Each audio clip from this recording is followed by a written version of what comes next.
नमस्कार मंडळी, खाद्यकला विथ योगितामध्ये तुमच्या सगळ्यांचं स्वागत आहे. तर काल मला एक छोटीशी ड्रायफ्रुट्सच्या लाडूंची ऑर्डर आली होती. तर लहान मुलांसाठी त्यांनी बनवायला सांगितले होते लाडू.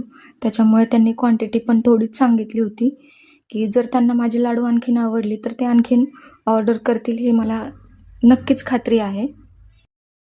लाडू स्पेशली लहान मुलांसाठी असल्यामुळे त्यांनी त्यांच्या मुलांच्या आवडीनुसार मला ड्रायफ्रुट्स मेन्शन करून सांगितले होते, की ठराविक ड्रायफ्रुट्स तुम्ही घालू नकात, कारण ते त्यांच्या लहान मुलांना आवडत नाही आहेत.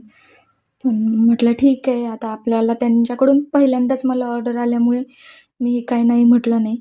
ठीक आहे म्हटलं. मग साधारणतः अर्धा किलोची ऑर्डर होती ही.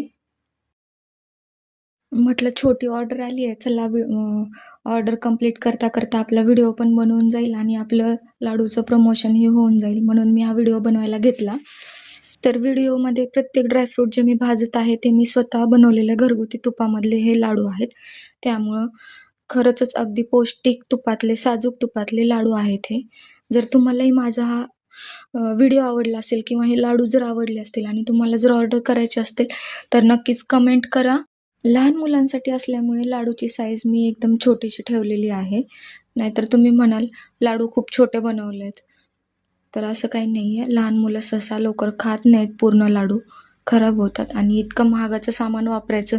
कस्टमरचा जरी पैसा जात असेल, तरी आपल्याला पण समाधान वाटलं पाहिजे, की आपण बनवलेले लाडू सगळ्यांनी खावे. त्यासाठी मी साईज छोटी बनवली आहे आणि कस्टमरची पण तशीच इच्छा होती, की साईज छोटी असावी, जेणेकरून एक लाडू एका ह्याच्यात संपून जावा. तर अशा प्रकारे माझी लाडूची ऑर्डर पूर्ण झाली होती आणि मी लगेच पॅक करायला घेतले.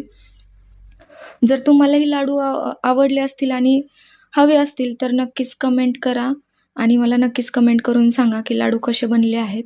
चला तर मग भेटूया नेक्स्ट व्हिडिओमध्ये विथ नेक्स्ट ऑर्डर. तोपर्यंत बाय बाय.